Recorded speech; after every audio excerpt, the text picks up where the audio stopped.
மதுரை திருப்பரங்குன்றம் முருகன் கோவில் தீபத்தூண் பிரச்சனையை பேச அனுமதிக்கவில்லை என்று குற்றம் சாட்டி மக்களவை, மாநிலங்களவையிலிருந்து திமுக மற்றும் கூட்டணி கட்சி எம்பிக்கள் வெளிநடப்பு செய்தனர். மக்களவை தொடங்கியதும் திருப்பரங்குன்றம் பிரச்சனையை விவாதிக்குமாறு திமுக குழு தலைவர் டி.ஆர். பாலு தலைமையிலான எம்பிக்கள் கோரிக்கை விடுத்தனர். ஆனால் கேள்வி நேரம் முடிந்தால் மட்டுமே விவாதிக்க முடியும் என கூறி சபாநாயகர் ஓம் பிர்லா மறுத்துவிட்டார். இதைத் தொடர்ந்து திமுக எம்பிக்கள் மைய மண்டபத்துக்குள் சென்று தொடர் முழக்கங்களை எழுப்பினர். இதனால் மக்களவையை 11:30 மணியிலிருந்து மதியம் 12 மணி வரை சபாநாயகர் ஒத்திவைத்தார். ये विषय सरकार का विषय है, ये अदालत के आदेश का विषय है, जिसको पालन करना सबके लिए, न्याय का सम्मान करना सबके लिए आवश्यक होता है। मैं आग्रह करता हूं कि अपनी अपनी सीट पर जा रहे हैं।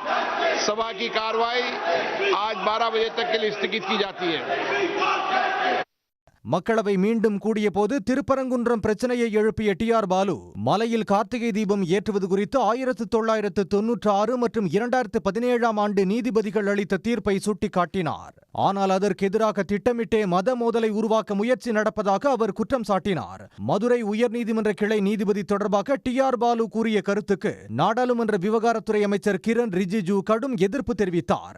இதனால் டி.ஆர். பாலுவின் அந்த கருத்தை அவை குறிப்பில் இருந்து நீக்குவதாக அவையை நடத்தி கொண்டிருந்த கிருஷ்ண பிரசாத் தென்னேட்டி அறிவித்தார். Honorable MP T.R. Balu sir, you are very senior. You know that the matter is sub judice and unfortunately you have no sir, let me speak, the chair is speaking, please listen. And you refer to as RSS that this remark is withdrawn, this remark is deleted and this is objectionable, this is deleted. We cannot label any honorable judge of the country like that in any way, in any form. T R. பாலுவின் குற்றச்சாட்டுகளுக்கு பதிலளித்து பேசிய ஒன்றிய இணையமைச்சர் L. Murugan வழிபாடு செய்ய சென்ற பொதுமக்களை காவலர்கள் தடுத்ததாக குற்றம் சாட்டினார். ஹைகோர்ட் ஜட்ஜ்மெண்ட் கொடுத்த பிறகு கூட ஹைகோர்ட்டினுடைய ஆர்டரை தமிழ்நாடு அரசாங்கமும் தமிழ்நாடுனுடைய காவல்துறையும் மதிக்காம அங்க போக இருந்த மக்களை தடுத்து நிறுத்தி இருக்கிறாங்க. எல். முருகன் கூறிய கருத்துக்களுக்கு எதிர்ப்பு தெரிவித்து தமிழ்நாட்டைச் சேர்ந்த திமுக மற்றும் அதன் கூட்டணி கட்சிகளைச் சேர்ந்த எம்பிக்கள் வெளிநடப்பு செய்தனர். பிஜேபி அங்கே மத கலவரத்தை உருவாக்கக்கூடிய ஒரு சூழலை நாம் பார்த்து கொண்டிருக்கிறோம். அங்கு இருக்கக்கூடிய பொதுமக்களுக்கு கூட ஒரு அச்சத்தை ஏற்படுத்தக்கூடிய ஒரு நிலையை அவர்கள் உருவாக்கி இருக்கிறார்கள்.